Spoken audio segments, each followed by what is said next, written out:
Je reviens sur ce que je disais sur l'Anthropocène et sur le fait que nous vivons dans un monde qui a un rapport avec l'idée de nouvelle alliance exposée dans l'Épître aux Hébreux, dans le Nouveau Testament, et dans la prophétie de Jérémie dans l'Ancien Testament.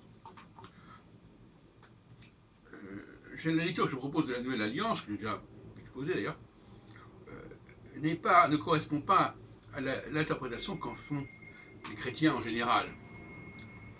Soyons clairs tout de suite à ce sujet. Et même je dirais qu'elle dit exactement l'inverse de ce que les chrétiens prétendent.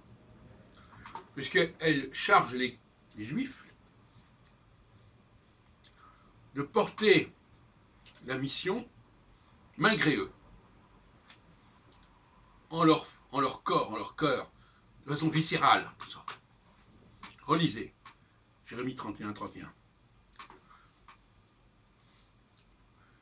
Il ne s'agit plus de recevoir une information de l'extérieur, une initiation extérieure. Il s'agit de quelque chose qui est compulsif en quelque sorte, qui est intérieur,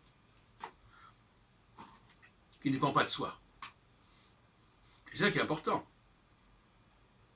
Un système qui dépendrait de la bonne volonté des uns et des autres ne serait pas fiable, quelque part. Et ce n'est pas l'idée, justement, qui est ici lancée. L'idée, au contraire, c'est que même les leaders n'ont pas le choix.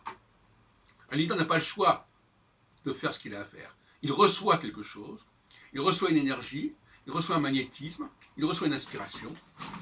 Ça dépend des phases, des cycles, dont la stroboscopie traite longuement. Et par conséquent, et en plus c'est chronométré, c'est-à-dire que c'est structuré dans le temps.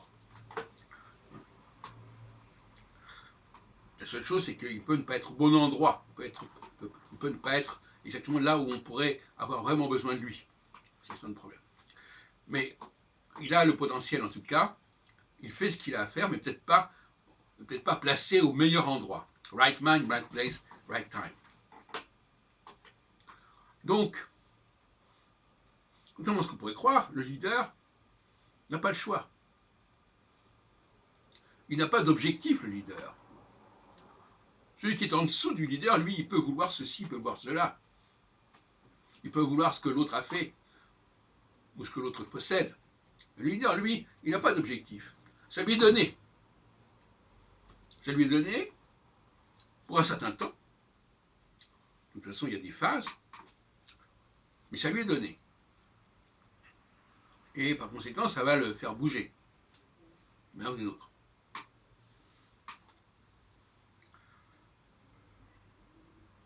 Le leader n'est pas dans l'imitation de l'autre. Il est dans l'écoute de lui-même.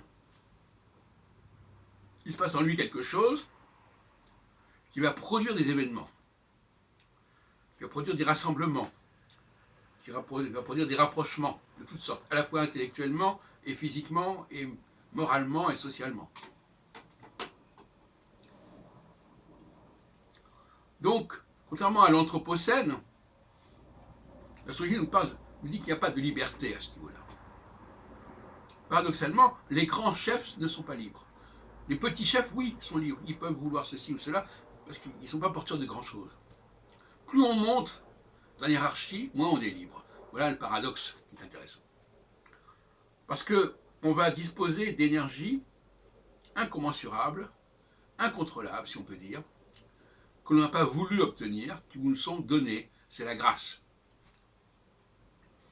Et plus on est en bas dans l'échelle sociale, moins on a la grâce, moins on a de dons. Et donc, moins on est déterminé.